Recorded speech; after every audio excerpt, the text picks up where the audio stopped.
Hi everyone! Welcome back again to my channel. This is Darwena Vlog. So for this video day, magkano nga ba ang magpabunot ng ngipin dito sa Hong Kong? Ayan, magkano? So last time day, nakapabunot na ako for free yung dalawang wisdom tooth ko dito sa taas tapos sa baba. Then yung nung last ay hindi ako nabunot doon sa public kasi hindi makita yung root. Naka-10 x-ray ako. Siyam na yung isang ipin lang yung ina-x-ray, then hindi pa rin talaga makita. So ang ginawa yung lahat na hindi pa rin makita. So ang ginawa, ni-refer ako sa specialist talaga na doktor. So mag-aantay ako, yung schedule ko ay year 2026 pa dahil January 15. So nitong mga nakaraang nakaraang linggo, ngayong sunod-sunod kagabi, panay sakit yung ngipin ko na hindi nabunot. Itong wisdom tooth ko na nanginginig talaga yung panga ko sa sobrang sakit kasi ginaganon din yung utak ko, tapos napakasakit ng dito ko, may mga ano na siya, kulani, ang sakit. So kaninang umaga day, nagsabi ako kay amo ko na baka hindi ko na maantay yung 2 taon pa. Kasi lagi talaga, minsan nainom na ako ng gamot, hindi pa rin natalab. Tapos yung gamot ko na baon-baon ko pa, na nagpadala ako sa subscriber ko kay Ate IC Vlogs ng Mefenamic at amoxicillin, wala na, naubos ko na. At sinabihan na din ako ng amo ko na ako na ang bibili ng mga gamot kaya naubos ko na yung mga stock nila para sa pain. Naubos ko na. So kaninang umaga day, nagsabi ako kay amo na baka hindi ko na maantay yung 2 taon pa. Then na sabi ko kung magkano ba aabutin pag pinabunot ko to. So nag-inquire, binalikan niya yung pina-check upan ko dati kasi namaga din to dati day, yung itong baba ko na wisdom tooth din namaga siya, as in lumubo yung mukha ko. So yun yung unang check up ko, magkano ang binayaran ko that time, 600. Then kasi may gamot din yung check up, din yung cleaning. Then bumalik ako, nagpapasta naman 2, which is 1.8 yung 1.8 Hong Kong dollar. Buti na lang, swerte na lang din ako sa mga amo ko day kasi ang aking insurance ay kumbaga 2/3 sa pinaka amount niya sa total niya. Ang 2/3 ay sagot na insurance, tapos yung tira, yun na yung akin. So medyo malaki-laking kabawasan sa atin yun.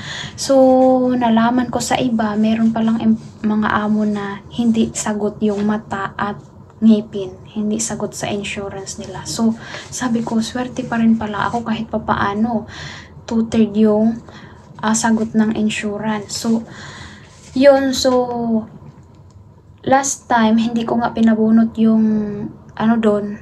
Kasi 3 yung sira sa akin, iba na wisdom tooth. Then panay talaga sakit, manhid na yung ganito ko. Then, ang ginawa ni amo, kasi pag pinabunot ko sa kanila, ang presyo day 2.5. Pag dyan sa sa private clinic, sa mga clinic ba, 2.5 ang isa, bunot lang yun.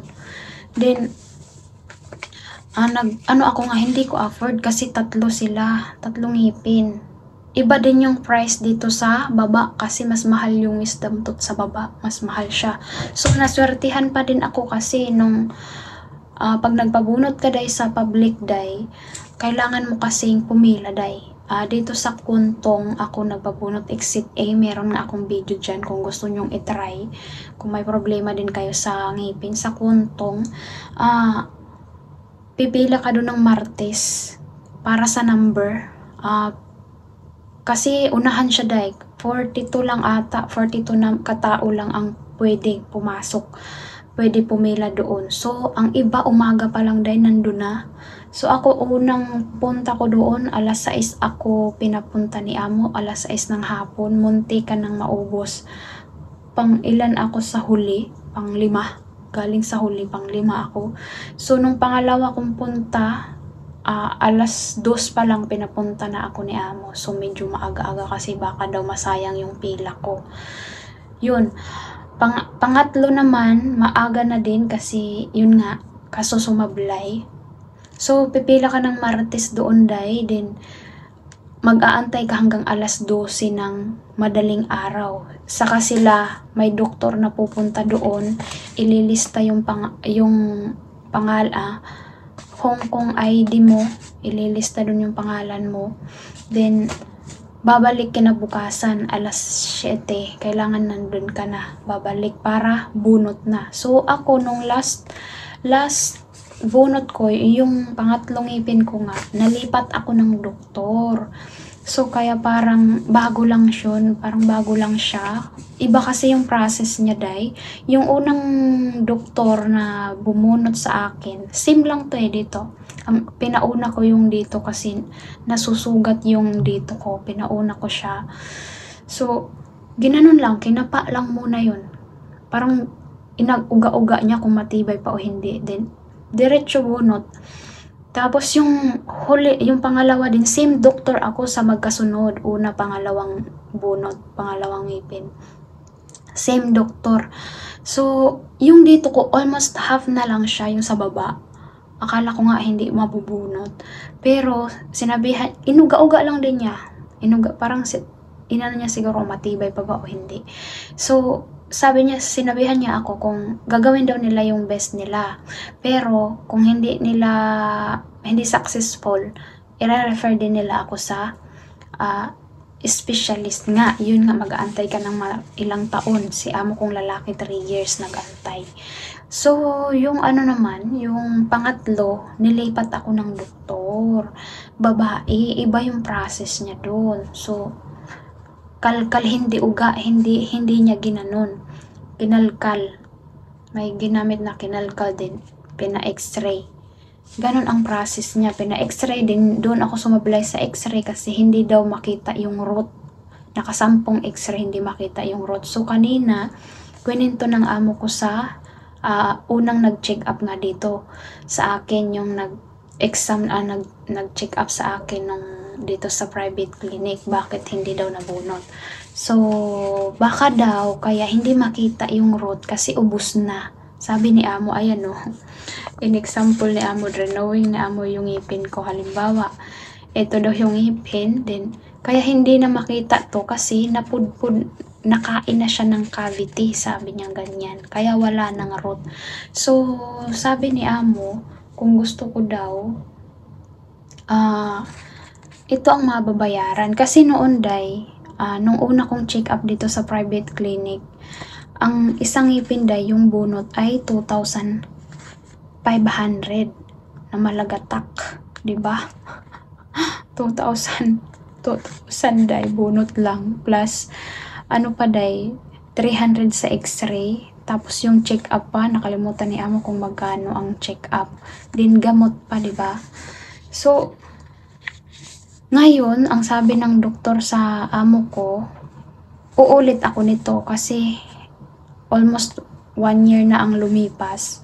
So, baka lumala na daw yung sitwasyon ng ngipin ko. So, malamang mas malaki pa yung price niya.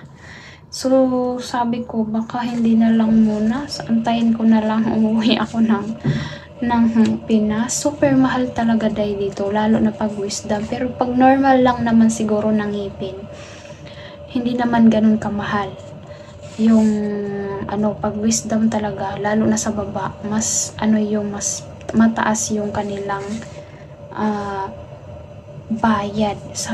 Then, pinaliwanag sa akin ni amo kanina, kung halimbawa daw, nagpa-check up ako, nagpa-x-ray ako, makikita ng doktor na yon na hindi niya kayang bunutin. So, ganon din daw yung gagawin. I-refer din daw ako sa specialist. So, ang bayad daw day around 10,000 Hong Kong dollar. Sabi ko, ha? Wag na lang siguro. Bili na lang ako gamot amo. Sabi ko ganyan. Nalula ako. Sabi ko, kamahal naman. Alam mo ba amo kung magkano to sa pera namin? Sabi ko ganyan. Almost 20 na to kasi ang 19. I-times nyo na sa 7 day. I-times nyo. Ito pa. Ang x-ray pa 300 day. Tapos sabihin na lang natin yung check-up ay 200 o total 3,000 times 7 day. Magkano? Diba ang laki? So, naku, Diyos ko po. Pero pag uuwi ako, 1 year na lang naman na. Doon na lang ako siguro sa Pinas bunot ng ngipin ko. Diyos ko po. Ang sakit talaga dahil naggaganyan ako kagabi. Diyos ko, umiiyak ako pagkatapos ko live. Umiiyak ako. Nanginginig talaga yung panga ko sa hindi ko alam kung saan. Parang binabari na. Ganon yung ano ko. Diyos ko, buti. May dalawa pa na mefenamic at amoxicillin. Ako lang yung nagiinom-inom yan. Walang resita yan. Oo, so, ayan lamang for today's video, day. Kung nagustuhan mo ang video na to, don't forget like and subscribe my channel. See you next vlog. Bye-bye!